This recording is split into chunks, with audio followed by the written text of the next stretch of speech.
우리가 또 한 주간도 세상 속에 살다가 또 이렇게 주일을 맞이해서 하나님의 가족으로 함께 또 모여 예배하게 되었습니다. 우리 전후좌우로 축복하면서 인사하도록 하겠습니다.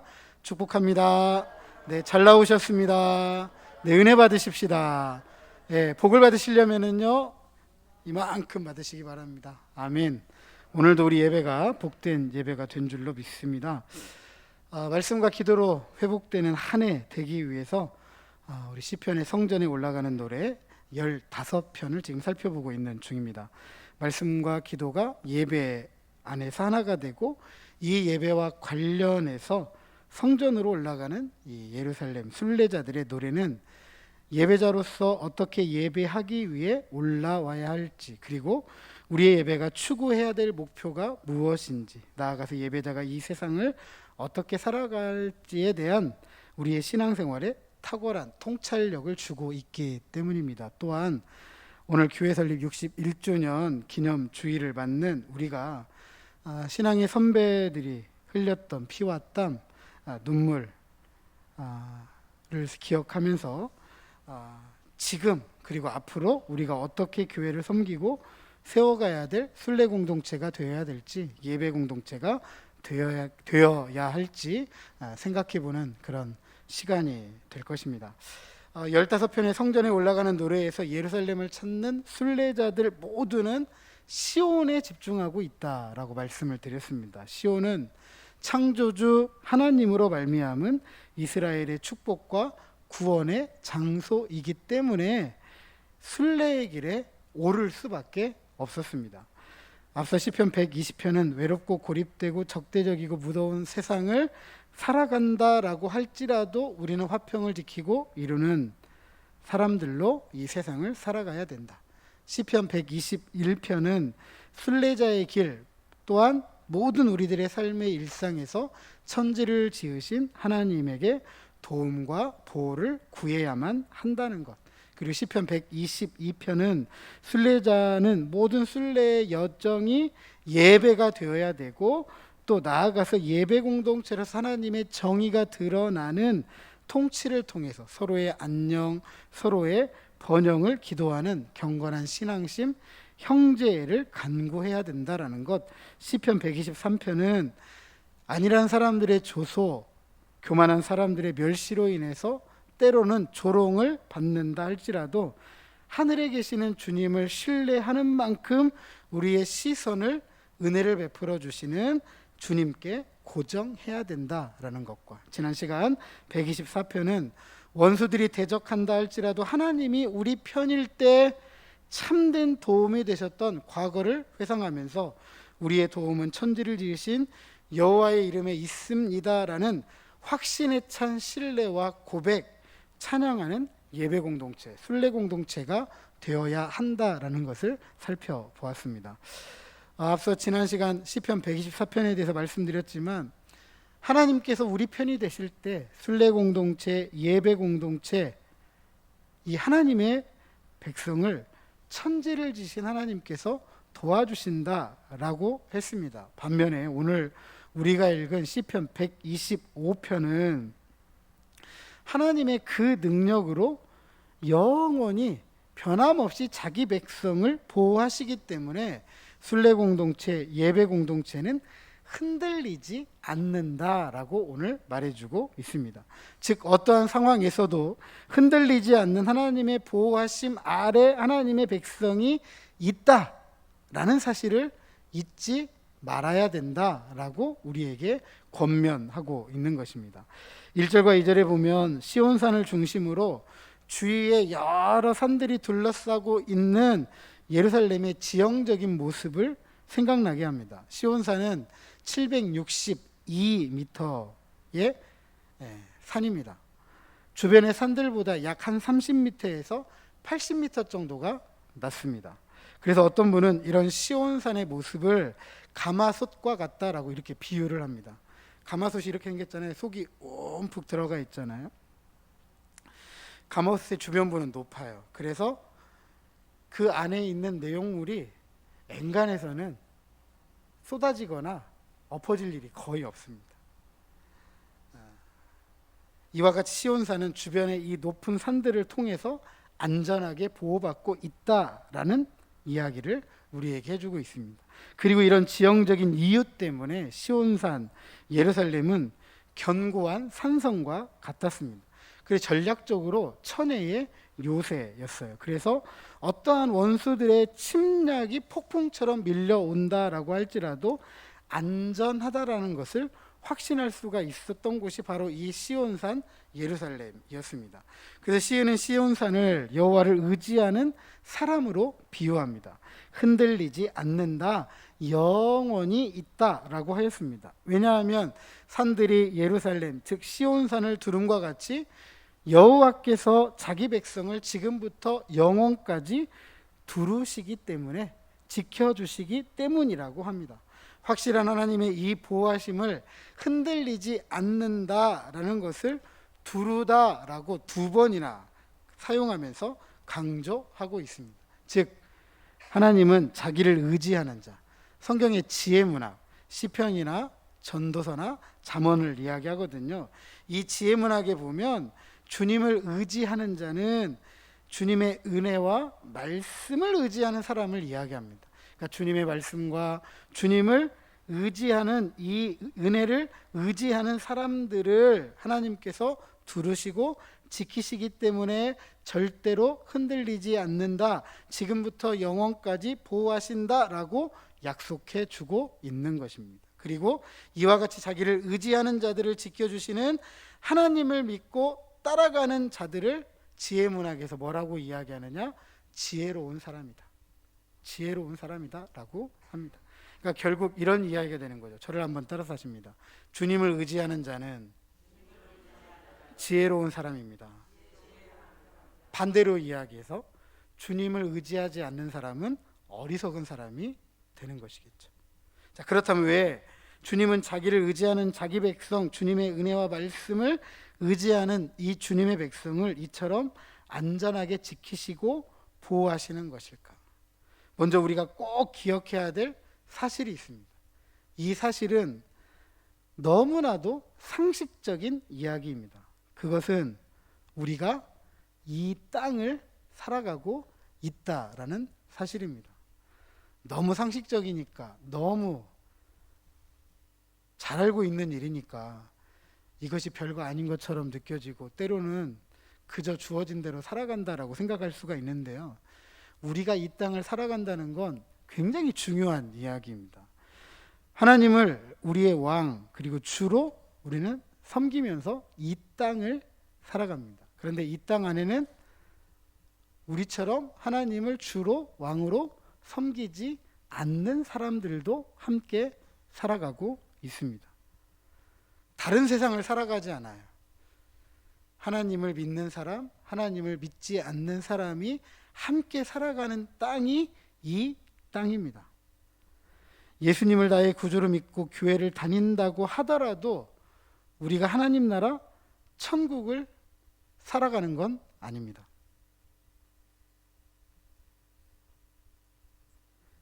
이 땅을 살아갑니다.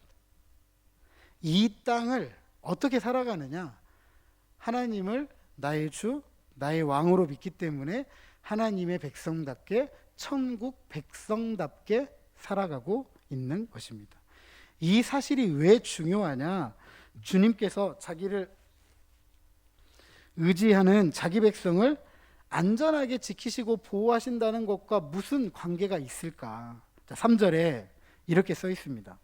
악인의 규가 의인들의 땅에서는 그 권세를 누리지 못한다. 반대로 이야기하면 악인의 규가 의인들의 땅에서 권세를 부린다라고 하는 것입니다. 규는 통치자들의 통치를 상징하는 홀, 지팡이를 말합니다. 지팡이. 악인의 통치가 이 땅을 지배하고 있다라는 것이고요. 즉 악인의 통치가 지배하는 사회적인 상황에 누구도 살아가느냐? 하나님의 백성들도 살아간다. 예수님을 믿는 사람들이 살아간다. 교회를 다니는 사람들이 살아간다라는 사실입니다. 또한 악인의 통치가 지배하는 그 땅을 뭐라고 이야기하느냐? 의인들의 땅이라고 하였습니다. 땅은 기업으로 좀 번역해야 조금 더 성경적으로 연관성이 더 있다라고 생각이 돼요. 악인의 통치가 의인들의 기업을 탐낸다라는 이야기예요. 의인들의 기업이란 하나님께서 자기 백성과 맺은 언약에 따라 주신 땅을 말해요. 그러니까 아무 땅을 말하는 게 아니에요. 하나님께서 자기 백성과 맺은 언약에 따라 주신 땅, 이걸 기업이라고 하죠. 성경에는 이 기업이 누구에게 주어졌죠? 이방인들에게 주어진 게 아니라 오직 이스라엘에게만 주어졌습니다. 이스라엘이 누구와 언약을 맺었기 때문에요? 하나님과 언약을 맺었기 때문이죠. 그래서 이스라엘은 하나님께 기업으로 받은 이 땅, 가나안 땅이죠. 성경에는 팔레스타인 가나안 땅이죠. 이 가나안 땅을 정복합니다. 여호수아와 함께. 하지만 완벽하게 정복하지는 못해요. 그래서 가나안 족속들과 함께 하나님께서 주신 기업, 이 가나안 땅에서 함께 살아갑니다. 그럼에도 불구하고 이 땅은 누구에게로부터 받은 땅이에요? 하나님께로부터 받은 선물의 땅입니다. 그러니까 하나님께로 받은 특권이에요. 즉 하나님의 통치를 이루고 성취하는 권리가 이스라엘 백성들에게 주어졌던 것입니다. 영원히 맺어진 언약에 따라 그 특권을 누릴 수 있지만, 죄송한 이야기지만 자기 소유의 부동산은 아니에요. 그래서 살다 보면 가난해질 때 있잖아요. 그죠? 가난해질 때 있잖아요. 그러면 가난해지면 어떻게 해야 되죠? 먹고 살아야 되잖아요. 먹고 살면 하나님께서 주신 땅이라도 어떻게 해야 돼요? 팔아야죠. 팔아요. 그래서 먹고 살아요.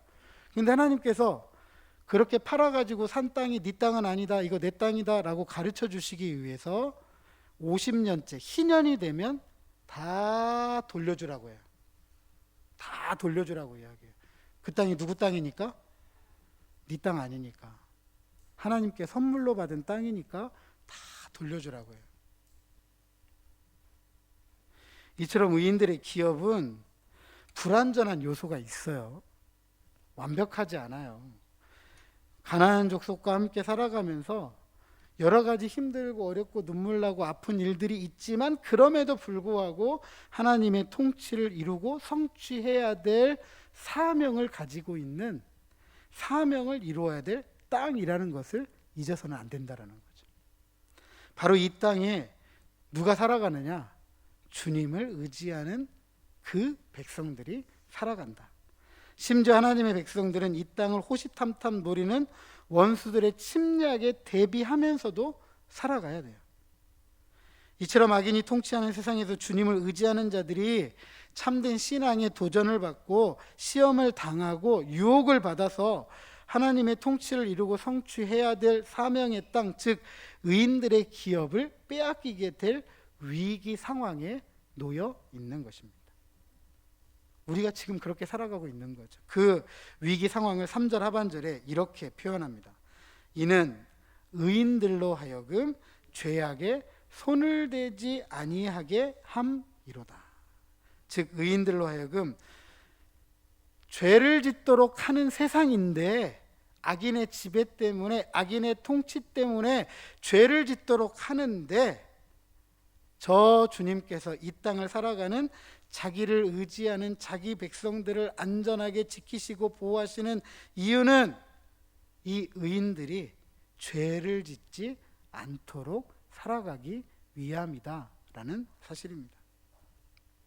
이처럼 의인들로 하여금 죄를 짓도록 참된 신앙을 도전하고 시험하며 유혹함으로 하나님의 통치를 이루고 성취해야 될 이 사명의 땅, 의인들의 기업을 빼앗는 위기 상황 무엇일까? 특별히 악인의 규, 악인의 통치라는 단어 때문에 오늘 본문의 배경을 바벨론 포로기 이후라고 이렇게 생각을 합니다. 학개스가랴 말라기를 우리가 살펴보면서 이스라엘 역사 속에서 가장 충격적인 역사적 사건 하나를 들라라고 하면 바로 이 바벨론 포로예요. 바벨론에 의해서 이스라엘이, 예루살렘이, 하나님의 성전이 파괴되고 무너지고 하나님의 선민인 이스라엘이 이방의 포로로 끌려간 사실. 하나님과 언약을 맺은 이스라엘이 하나님께로부터 버림을 받을 수 있다? 한 번도 생각해 본 적이 없습니다. 그리고 상상할 수도 없어요. 왜냐하면 하나님은 한 번 약속하시면 약속을 버려요, 안 버려요?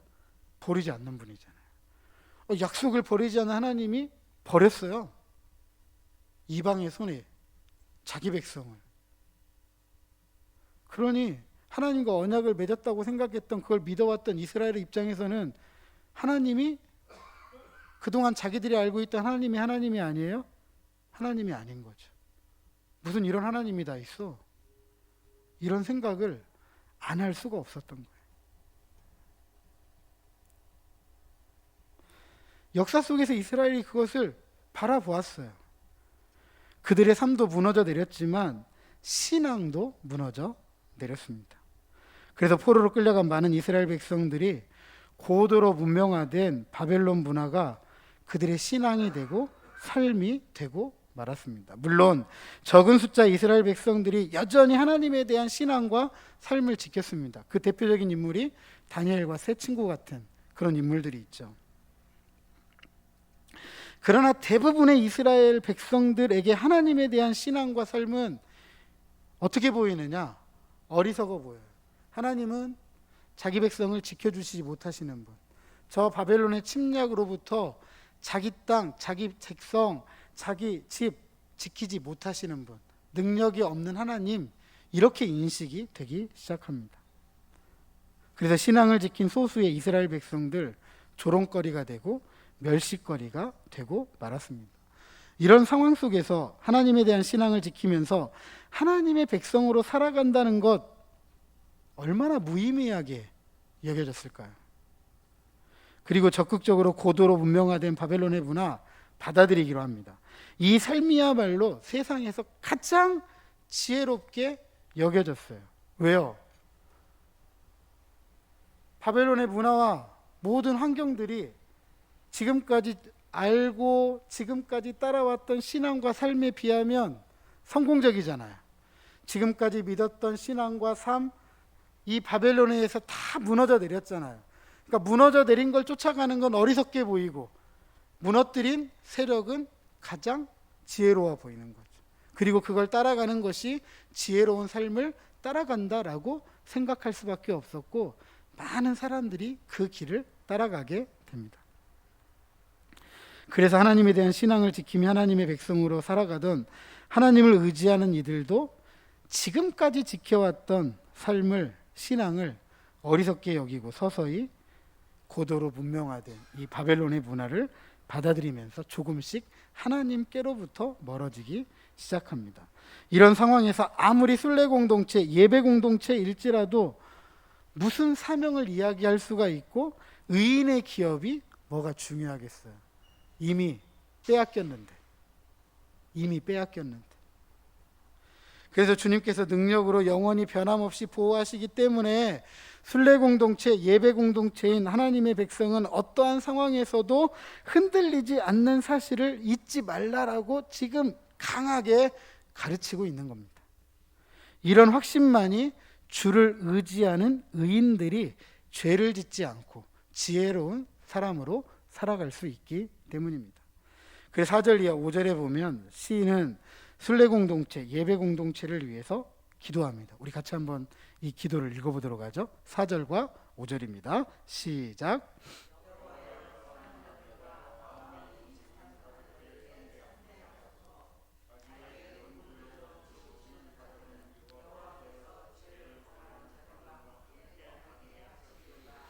이스라엘에게는 평강이 있을지어다. 아멘. 주를 의지하는 자, 주님의 은혜와 말씀을 의지하는 의인은 선한 자들이고 마음이 정직한 자들이다 라고 했습니다. 이런 삶이 고도로 문명화된 바벨론에서 성공한 삶을 살아가도록 하는데 별로 도움이 되지 않았을 거예요. 착한 삶, 선한 삶, 마음이 정직한 삶, 이렇게 살아가는 삶을 가지고 힘으로 살아가는, 능력으로 살아가는 사람들을 상대로 이길 수 있어요? 이길 수 없어요? 솔직하게요. 이길 수 없잖아요. 힘 자랑하는 사람한테 뭐 착한 거하고 마음이 정직한 거하고 뭔 상관이 있어요. 그죠? 능력 있는 사람에게 정직한 거하고 마음 착한 게 뭔 관계가 있냐고요. 오히려 이런 선함과 정직함 때문에 손해받겠죠. 손해받겠죠. 어리석다고 조속거리되고 조롱당하고 멸시받았습니다.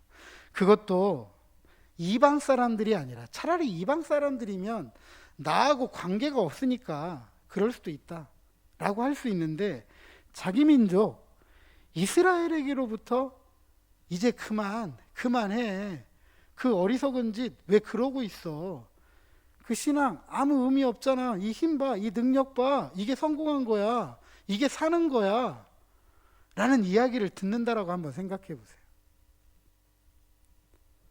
그때 그 마음에 찾아오는 상처는요, 다른 누구로부터 받는 상처보다도 훨씬 큰 상처가 되는 것입니다.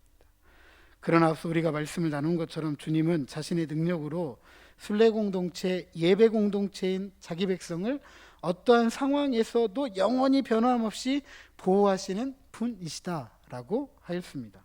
그리고 시편 51편 18절에 보면 주의 은택으로 시온에서 선을 행하고 예루살렘 성을 쌓으소서라면서 주님은 자신의 은혜로 시온, 즉 자기 백성에게 선을 베푸시는 분이라고 하였습니다. 이로써 하나님에 대한 신앙을 지키며 하나님의 백성으로 살아가던, 하나님을 의지하던 이들은 지혜롭다라고 할 것이고, 그들의 삶을 어리석게 여기고 서서히 고도로 문명화된 바벨론의 문화를 받아들이면서 하나님께로부터 멀어졌던 이들은 어리석다라고 할 것입니다. 순례 공동체, 예배 공동체는 어리석은 이 사람들과 함께 할 수가 없습니다. 그래서 시인은 자기의 굽은 길로 치우치는 자들을 죄를 범하는 자들과 함께 다니게 해달라라고 기도합니다. 이런 기도죠. 어리석은 자들을 제거해달라, 없어지게 해달라라고 기도하는 겁니다. 굉장히 가혹하게 들려요. 마음을 고치게 해주세요, 삶을 바꾸게 해주세요, 생각을 바꾸게 해주세요, 이렇게 기도할 수 있는데 제거해달라고, 없애버려달라고 기도합니다. 굉장히 가혹하게 들려요. 그럼 왜 이처럼 이 시인은 가혹하게 기도하는 것일까, 구하는 것일까? 굽은 길로 치우친다는 것, 자신의 악을 따라 악으로 끌려간다는 의미예요. 이런 이야기죠. 악한 마음을 갖게 되면 자연스럽게 악한 길로 가게 되어져 있다라는 거예요. 악한 마음을 갖게 되면 절대로 선한 쪽으로 바꿀 수 있다 없다? 없다라는 이야기예요. 시편 1편에 보면 이 악이 끌어당기는 힘이 얼마나 강한지 악의 영향력을 이렇게 표현해요. 처음에는 악인의 꾀를 따른대요. 근데 이어서 뭐라고 해요? 죄인의 길에 선대요. 맨 처음에는 악인의 꾀를 따랐는데 이제는 어디까지 갔어요? 머리만 간 게 아니라 그 길까지 가는 거예요. 그리고 또 뭐라고 이야기해요? 오만한 자들의 자리에 앉는다. 그 길 끝에서 자기 잘났다고 하는 최고의 자리에 이제 훅 앉아버리는 거예요. 그 자리를 누구한테 빼앗겨요? 안 빼앗겨요? 뺏길 것 같아요? 안 뺏기죠? 안 뺏기기 위해서 얼마나 몸부림치겠어요, 그 자리 지키기 위해서. 그러니까 악이라는 건 그렇게 강한 거예요. 한번 악에 빠지기 시작하면 되돌릴 수가 없는 겁니다. 순례 공동체, 예배 공동체가 이런 어리석은 자들과 어울린다라는 것 어떻게 생각하세요? 어울리면 될까요? 안 될까요? 어울리면 안 되겠죠. 악을 행하는 자들과 함께 다니기 때문에 결국 그들의 어리석은 길을 걸어가게 되는 거예요. 세상의 성공을 위해 선한 마음, 정직한 마음 버리게 됩니다. 조소, 조롱, 멸시를 받지 않기 위해서 하나님에 대한 신앙 삶 포기하죠. 주님을 산성 삼지 않고 세상의 성공과 부와 명예와 지위 등으로 자신의 힘과 능력을 삼게 됩니다. 이런 태도 순례 공동체, 예배 공동체의 모습과는 전혀 어울리지 않습니다. 여러분 이 자리 나오실 때에 오만한 자의 자리에 앉기 위해서 이 자리 나오셨습니까? 아니죠. 이 자리에 어떻게 나오셨어요? 우리의 구주가 되시고 왕이 되신 하나님 앞에 머리 숙이기 위해 나오셨죠. 무릎 꿇기 위해 나오셨죠. 부복하기 위해 나오셨죠. 하나님보다 높은 자리에 앉기 위해 나오신 거 아니잖아요. 그런데 하나님보다 높은 자리에 앉기 위해 그런 마음을 가진 사람들이 예배 자리에 나올 수 있겠느냐는 거죠. 그래서 악을 행하는 자들과 같이 어리석은 길을 걸어갈 수 없는 것입니다. 그래서 순례 공동체, 예배 공동체인 우리는 기도할 수 있어야 돼요. 주를 의지하는 자, 주님의 은혜와 말씀을 의지하는 의인으로 선하고 정직하게 살아가게 하옵소서. 선함과 정직함으로 손해를 보고 세상에서 성공한 삶을 살아가지 못한다 할지라도 주님만을 의지하게 하옵소서. 우리의 신앙과 삶이 어리석다고 조속거리가 되고 조롱당하고 멸시받는다 할지라도 주님만이 나의 산성되심을 변함없이 믿게 하옵소서. 바로 이 삶이 지혜로운 삶임을 나를 통해 증거되게 하옵소서. 순례 공동체, 예배 공동체의 순전한 삶을 살아가게 하옵소서. 악인의 어리석은 길을 함께 걸어가지 않게 하옵소서. 주님의 은혜와 말씀을 의지함으로 참 지혜자로 이 땅을 살아가게 하옵소서. 주여 우리에게 자비를 베푸소서. 4절 말씀에 여호와의 선한 자들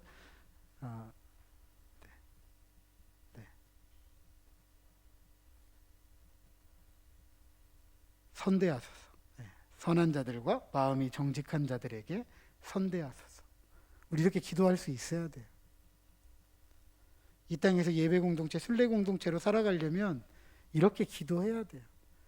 왜냐하면 하나님의 도움 없이는 이렇게 살아갈 수가 없는 세상이기 때문입니다. 이스라엘이 포로로 끌려갈 당시 바벨론 위대한 건축의 도시이자 학문의 중심지로서 고도로 문명화된 도시였다라고 말씀을 드렸습니다.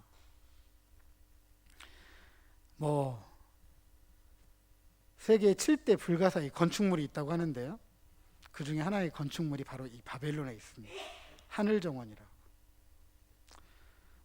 진짜 있었는지 없었는지 알 수는 없지만 그런 고대의 기록들을 통해서 상상해보고 유추해볼 수 있을 만큼 정말 고도로 문명화된 도시였어요. 아마 그 도시를 보았다고 한다면 모두가 나도 이런 도시에서 한 사람으로 살아가고 싶다라고 생각할 만큼 그런 도시였습니다. 물론 우리 농촌 지역에 해당되지는 않지만 우리는 그 이전보다 더 고도화된 문명화된 도시 생활을 하고 있습니다. 그리고 이런 도시 문명에서의 상위 계층, 대체로 이런 사람들이 부의 축적에 성공한 계층들, 신분 질서에 있어서 상위 계층, 지식, 전문 능력을 바탕으로 하는 계층, 예를 들자면 지식인, 과학자, 전문가, 이런 사람들이 도시의 주축을 이루고 있습니다. 이런 도시 문명을 살아가는 대다수의 사람들이 상위 계층을 꿈꿔요. 상위 계층을.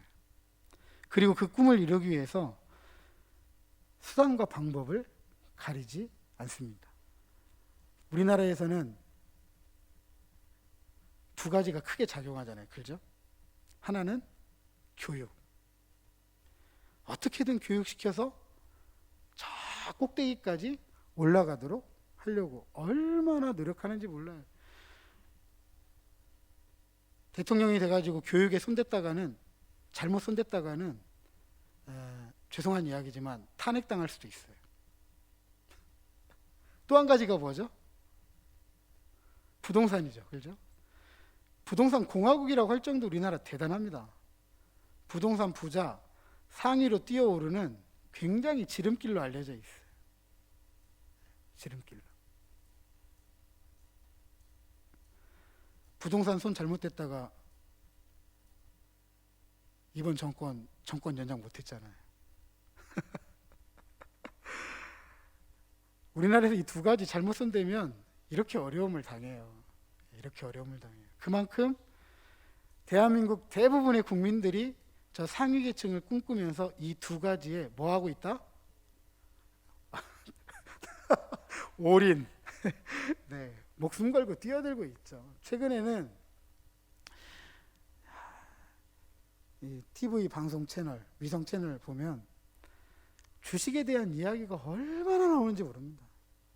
주식에 대한 이야기. 주식 투자한다고 다 주식 부자 되는 건 아닌데 주식을 하라고 나와요, TV에. 지상파에도 나옵니다. 주식 안 하면 큰 돈 못 만진다는 거예요. 여윳돈이 있으면 그 돈 가지고 뭐 하라고 하느냐? 전부 주식하라고 해요. 근데 우리나라는 죄송한 이야기지만 경향상 정도가 없어요. 한계가 없어요. 앞서 말씀드렸지만 상위 계층으로 뛰어오르기 위해서는 우리 최 권사님 이야기했던 것처럼 올인해요. 주식해서 부자가 되기 위해서 여윳돈을 주식하는 게 아니라 싹 끌어 모아가지고 된다 하는 거에 다 쏟아부어요. 그러니까 주식해가지고 망한 사람들이 한두 명이 아니에요.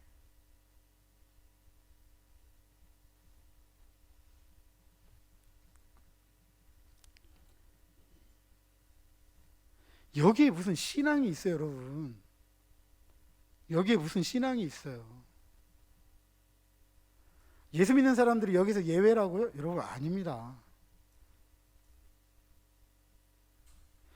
여기에 무슨 선한 마음이 있고 정직한 마음이 있어요. 어떻게든 상위 계층만 되면 되지. 높은 자리 올라가기만 하면 되지. 도시 문명에서는요, 신앙, 선한 양심, 정직한 마음, 불편한 진실이에요. 그래, 그러니까 알겠어. 그런데 이렇게 살려면 잠시 뭐 해야 돼요? 내려놓아야 돼요. 눈 감아야 돼요. 그래야만 그거 할 수 있어요. 부동산 정직하게 해서 돈 벌 수 있어요?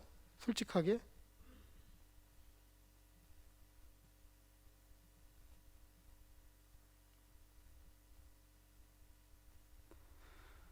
어떤 분들이 저한테 그런 얘기 하시더라고요. 자식들도 키우고 좀 농촌에서 애들 키우고 살아가는데 힘드니까 농협 조합원이 되고, 조합원이 되려면 또 뭐 해야 되죠? 뭐 해야 돼요? 농사 지어야 되잖아요. 그죠? 근데 제가 농사 짓는 사람도 아니고 땅도 없잖아요. 그죠? 그런데 좀 성도들한테 좀 해달라고 하래요. 농사는 성도들이 짓고 좀 해서 조합원이 되면 지원해 주는 게 많다네요. 그래서 그렇게 좀 지원받아서 생활하라고 그렇게 이야기를 알려주더라고요. 왜 제가 그렇게 받아봐요? 제가 그렇게 부탁하면 해주실 분도 있죠? 안 해주시겠다. 그런데 제가 그렇게 받아가지고 생활한다고 생각해 보세요. 제가 목사인지 뻔히 알아요. 농사 짓지 않는 거 뻔히 알아요. 자기 땅 아닌 것도 뻔히 알아요. 누구 땅인지 다 알아요. 뭐라고 할까요? 저는 생활에 조금 도움은 될 수 있겠지만 다른 사람이 저를 생각했을 때 뭐라고 할까요? 그리고 이 앞자리에서 정직해라, 선해라 이렇게 말하면 뭐라고 볼까요, 저를?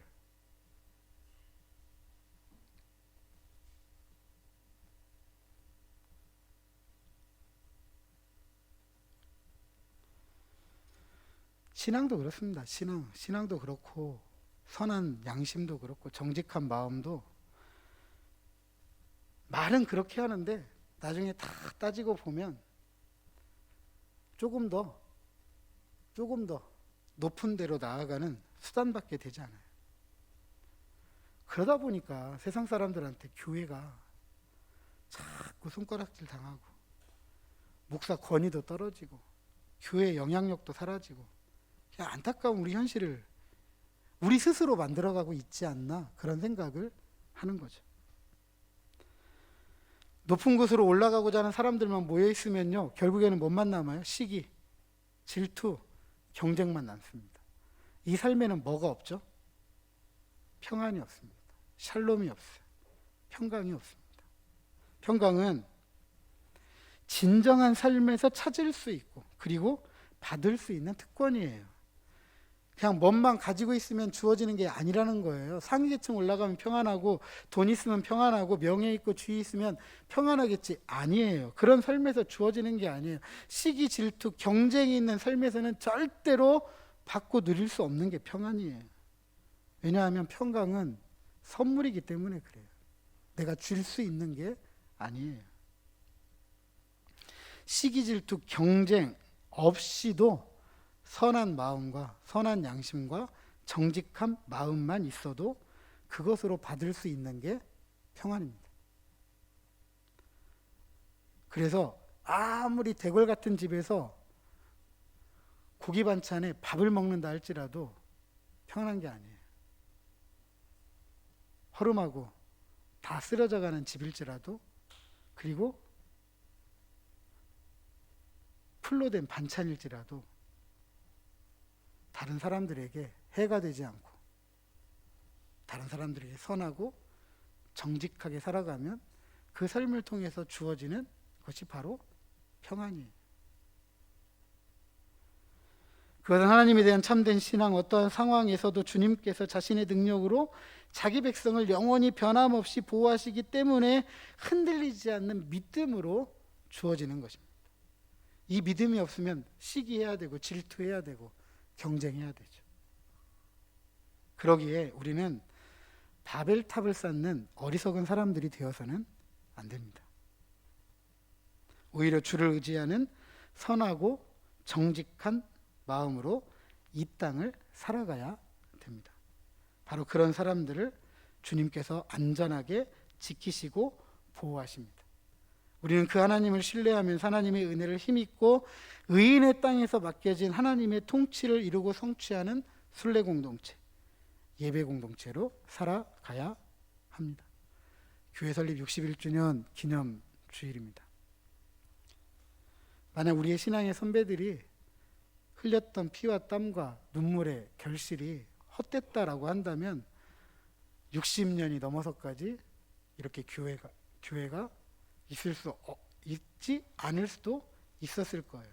그러나 하나님 앞에서 신실하게 살아가기로 작정하면서 흘렸던 피와 땀, 눈물 때문에 우리는 그것을 기억하고 있기 때문에 오늘 우리가 이 자리에 앉아 있는 줄로 믿습니다. 그리고 우리는 또다시 우리 선배들이 흘렸던 그런 신앙의 피와 땀과 눈물을 오늘 흘려서 주님 다시 오시는 그날까지 순례 공동체, 예배 공동체로 이 땅을 살아가면서 흔들리지 않는 하나님의 보호하심에 대한 확신, 이 신뢰를 가지고 오늘도 살아가는 저와 여러분, 우리 모두가 되시기를 주님의 이름으로 축복합니다.